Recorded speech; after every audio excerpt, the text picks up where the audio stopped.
বললাম যে আমি মুন্না খান কথা দিলাম যদি আকাশ টিভির কাবিননামা নিয়ে আসে আমি তার বন্ধু হিসেবে দুইজনের বাসায় উঠিয়ে দিব। এই নাও তোমার বউ। আমি অফিশিয়ালি এখন পর্যন্ত রাসেল মিয়াকে তালাক দেই নাই। স্পষ্ট, অফিশিয়ালি রাসেল মিয়াকে তালাক দেই নাই, আকাশ নিবিড়কে বিয়ে করি। অফিশিয়ালি রাসেল মিয়াকে আমি ডিভোর্স দেই নাই, এক। দ্বিতীয় হচ্ছে কোন ধরনের সম্পর্ক প্রেমে আকাশ নিবিড়ের সঙ্গে আমি নাই। এটা প্রমাণ করতে হলে নিকানামা লাগবে। মুন্না খানের সাথে আছে বন্ধুত্বের প্রেম আছে, কাজের প্রেম আছে, সম্পর্ক আছে, যেটা সামনে খুব শীঘ্রই আমাদের কেমিস্ট্রি আপনারা ইতিমধ্যে দেখেছেন, ভাইরাল কেমিস্ট্রি, এবং সামনে আমাদের সিনেমা আসতেছে এবং মুন্না খান মাল্টিমিডিয়ার একটা বড় দায়িত্ব পেয়েছে। সো অবশ্যই ওর সাথে আমার কিছু না কিছু তো আছে, ভালো বন্ধুত্ব আছে। ওর বউ না না, আকাশ নিবিড়ের সাথে মুন্না খানকে মিলাইলে আপনি হবে? আকাশ নিবিড় তো সবাইকে ছুরি মারছে পিছন থেকে, এটা আপনারা সাক্ষী। বাংলাদেশের কোন স্টার আছে যে ওকে দেখতে পারে? ভালো বন্ধুত্ব আছে, আমি বলি ভালো বন্ধুত্ব আছে। বন্ধুত্ব থেকে যেদিন আবার সে বলবে সে আমার স্বামী দাবি করে, আমি এমনি বন্ধুত্ব নষ্ট করে দেবো। কারণ আমার বউ আছে, আমার বাচ্চা আছে, দিন শেষে আমার ফ্যামিলি আছে। তো এই জায়গায় আমরা যেতেই চাই না, কখনোই এরকম সম্পর্কে আমরা যেতেই চাই না। আমার বউ আছে, আমার বাচ্চা আছে, আমার বউর সাথে কন্টিনিউ কথা হয়, আমার বাচ্চার সাথে কথা হয়, আমার বউ ওর বাসায় খাবার পাঠাই দেয়, ও আমার বাসায় খাবার পাঠাই দেয়, যতদিনের সম্পর্কের ভিতরে। তো আমাদের ভিতরে এরকম আমরা জানি কখনোই আল্লাহ না হয়। আর আমি এরকম মন বসতে নিয়ে কখনো চলিও না। সোশ্যাল মিডিয়ার যে গুজবগুলো ছড়াচ্ছে এগুলা কি? এই যে কাপল শুট করলে যেটা হয় আর কি, এটা তো ক্লিয়ার আছে একদম হবে না।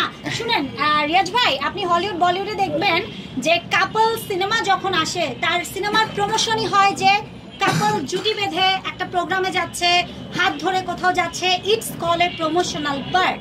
সো যেহেতু আমাদের সিনেমা আসতেছে, এখন আমাদের বন্ডিংটা, আমাদের চলাফেরাটা, কেমিস্ট্রিটা অনেক বেশি এক হবে, যেটা দেখতে ভার্চুয়ালি বা আপনারা যদি দেখেন মনে হবে আসলে রিয়েলিস্টিক।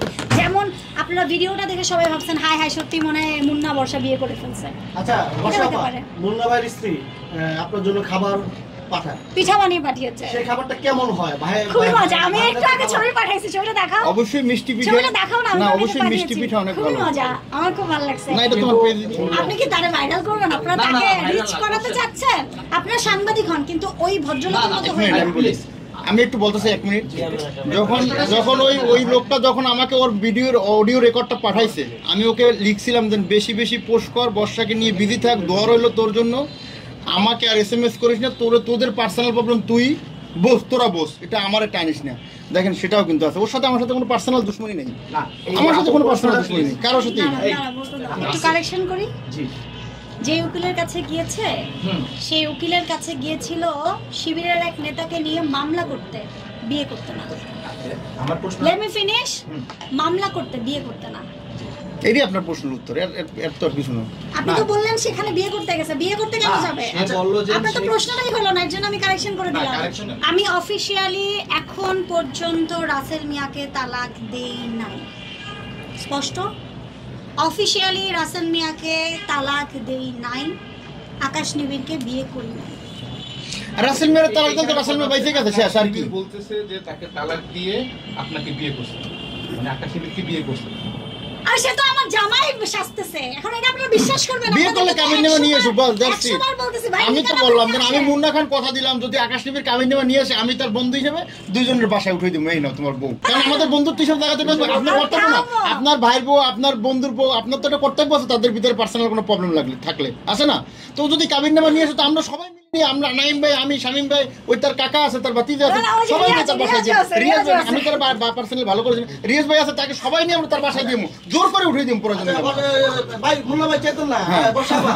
আচ্ছা আমরা শেষ করবো। আমি বলি আপনার এবং আকাশ নিবিড়ের যে সম্পর্কটা, যেটা মানে এখন সোশ্যাল মিডিয়া ঘুরপাক খাচ্ছে, অনেকে বলতেছে মুন্না খানের সাথে আপনার নতুন ছবি আসতেছে, ওইটা ট্রেন্ডিং এ রাখার জন্য, আপনারা ভাইরাল হওয়ার জন্য এই গুজবটা রটাইতেছে। কোনটা? আমরা সিনেমা মাত্র হলো সিনেমা। আমি বলি সিনেমার প্ল্যানিং হচ্ছে, গতকালকে আমার মন খারাপ ছিল, আমাকে খান হচ্ছে সারপ্রাইজ দিয়েছে। ডিরেক্টর চলে আসছে, ডিরেক্টর এসে বলতেছে এই সিনেমাটা আপনার জন্য মুন্না রেডি করছে, and I feel surprise. And then রাতেই অনেকগুলো নিউজ হয়েছে, বাবু ভাই এসেছিলেন, বাবু ভাই ইন্টারভিউ নিয়ে গেছেন। তো এখন বিষয়টা হচ্ছে আমাদের কাজের জন্য আমাদের কেমিস্ট্রিটা আপনারা সামনে আরো দেখবেন, তখন মনে হবে সত্যি মনে হয় মুন্না বর্ষা বিয়ে করছে, সংসার করতেছে লুকায় লুকায়। আবার একদম সর্বশেষ আমাদের দর্শকদের উদ্দেশ্যে কি বলবেন? দর্শক এবং আমার যারা এখানে যারা ভাইরা আছেন, বন্ধুরা আছেন, আমি বলছি বিভ্রান্ত ছড়াবেন না। দিন শেষে আমি নারী, আপনাদের প্রত্যেকের ঘরে মা আছে। শুনতে খুব অকওয়ার্ড লাগে যে একটা মেয়ের ডিভোর্স হইতে দেরি, সে বিয়ে করতে দেরি নাই। এটা আমাদের সমাজের জন্য খুব খারাপ। সোশ্যাল মিডিয়াতে যা ঘুরছে, আপনাদের মনে হয় যে আমি মানসিকভাবে ভালো থাকাটা, আমি রক্তে মাংসে গড়া একটা নারী হিসেবে দিন শেষে কি আমি ভালো থাকতে পারছি? আপনাদের মনে হয়? মুখে হাসি নিয়ে এখন ঠিকই কথা বলছি আপনাদের ক্যামেরায়, কিন্তু আসলে কি আমি ভালো আছি? নাই। আমি বলবো এই কাজটা কইরেন না, বিভ্রান্তটা ছড়ায়েন না, সত্যতাটা তুলে ধরেন। ও কিন্তু ওর পেজের রিচ বাড়িয়ে ফেলছে, ও ডলার ঠিকই কামাচ্ছে, কিন্তু ক্ষতিটা কার হচ্ছে জানেন? আমার হচ্ছে, মানসিকভাবে, সামাজিকভাবে, যেটা আমি কখনোই কল্পনা করিনি ও করতে পারে। এইটুকুই বলবো, সত্যতাটা আপনারা তুলে ধরেন। যেদিন নিকানামা পাবেন ওই দিন নিকানামা নিয়ে বলবেন বর্ষা চৌধুরী আকাশ নিবিড়ের কি জানি যাই হোক, হ্যাঁ তখন বললেন, যেটা আমি কল্পনা করতে পারছি না। ঠিক আছে, থ্যাংক ইউ।